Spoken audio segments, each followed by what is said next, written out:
네, 어제 헌법재판소가 낙태죄 법조항에 대해서 헌법 불합치 판결을 선고했습니다. 낙태죄 처벌에 대한 판단이 7년 만에 뒤집히게 된 건데요. 주요 발언 영상으로 확인해 보겠습니다.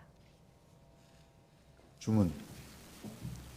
형법 제269조 제1항, 제270조 제1항 중 의사에 관한 부분은 모두 헌법에 합치되지 아니한다.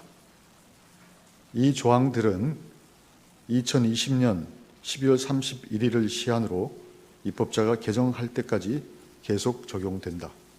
임신한 여성의 자기결정권을 제한하고 있으므로 최소 침해성의 원칙에 위배됩니다. 또한 태아 생명 보호라는 공익에 대해서만 일방적이고 절대적인 우위를 부여함으로써 법의 균형성도 갖추지 못하였습니다. 예.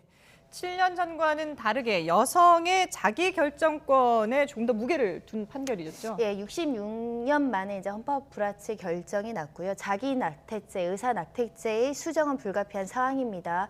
전 세계적인 흐름이라고 보시면 될 것 같은데요. OECD 국가 중에 낙태죄에 대해서 그 처벌하지 않는 나라 80%에 이르고 있고, 예. 2012년 7년 전에는 이것이 합헌 결정이 났지만 사회가 많이 변화됐고요. 국민들 인식도 많이 바뀌었습니다. 네. 그렇기 때문에 어떠한 예외도 그 예외를 제한적으로만 허용하고 전면적으로 여성들에게 이 낙태의 권리를 부여하지 않는 것은 자기결정권, 행복추구권을 과도하게 침해한다. 네. 다른 외적인 방법으로 태아의 생명권과 자기결정권을 조금 중지할 수 있는 방안을 만들어라. 그렇기 때문에 단순히한 결정이 아니라 헌법 불합치 결정이 난 것이고요. 네. 이제는 입법의 영역에서 어떻게 낙태 부분에 대해서 어느 정도 법인까지는 합법으로 규정하고 어느 정도까지는 불법으로 규정할지를 이제 국회의원들께서 다양한 어떤 의견을 수용해서 만들어야 되는 상황입니다. 예, 이제 국회로 다시 공이 넘어가게 됐는데, 근데 어제 이 재판관 중에 2명은 낙태죄를 유지해야 한다는 소수 의견을 냈습니다. 구체적으로 어떤 내용인가요? 네, 이제 소수 의견을 낸 분이 이제 2분인데요. 예. 지금 우리가 이제 자기 낙태죄 조항 합헌 위헌을 따질 수 있는 것도 우리가 사실은 낙태를 당하지 않고 태어났기 때문이다. 네. 이렇게 이제 얘기를 했고요. 예.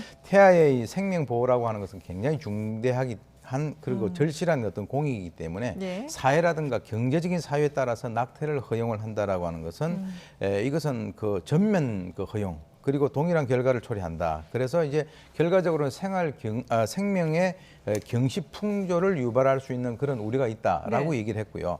그리고 이제 이런 여러 가지 인간의 존엄성이라든가 또는 뭐 법익의 균형이라든가 앞에 나왔습니다만 그런 것을 고려를 할 때 이 해당 법 조항이 임신한 여성에 있어서의 자기 결정권을 과도하게 제한을 한다고 볼 수가 없다라고 하면서 지난 2012년에 자기 그 낙태죄에 대해서 합헌을 판단을 했었던 그 헌재 결정은 그대로 유지가 돼야 된다라고 주장을 했습니다. 예. 그러니까 이게 이 헌법재판소에서 결정한 게 헌법 불합치 판결이라는 게 일단은 무분별하게 낙태를 하지 않도록 국회에서 뭔가 좀 기준을 마련해 달라라고 이제 그렇게 제시를 한 거고요.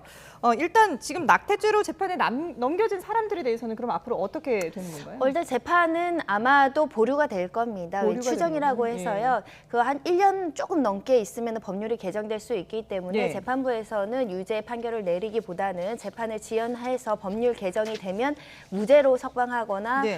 공소 취소를 하는 검찰이 아예 공소 취소를 하는 방식으로 재판의 그 결과를 종국 선고하지 않는 방향으로 하지 않을까 생각이 드는데요. 네. 이렇게 되는 이유는 만약에 단순위헌이라고 하면은 선고일로부터 소급적으로 이 법률 조항은 위헌적으로 무효가 됩니다. 하지만 헌법 불합치는 여전히 그 법률의 효력이 유지가 되기 때문에 지금 형식적으로는 유죄 판결을 할 수도 있는 상황이지만 그렇게 하기에는 이 법률 조항 자체의 위헌적인 요소가 이미 이제 헌법재판소에서 확인됐기 때문에 유죄 판결은 할 수 없다. 다만 과거에 처벌받은 사람도 재심 청구는 할 수 없다. 수사는 중단될 것으로 보이고요. 지금 기소된 사람들은 종국적으로는 처벌받지 않게 될 것이다라고 생각하시면 되겠습니다. 예. 자, 앞으로 이 낙태 한도 시기를 정하는 등 입법적인 과제는 남아 있습니다. 일단 어제 헌법재판소에서는 이 헌법 불합치, 낙태죄는 헌법 불합치로 결정을 내렸다는 소식까지 짚어봤습니다.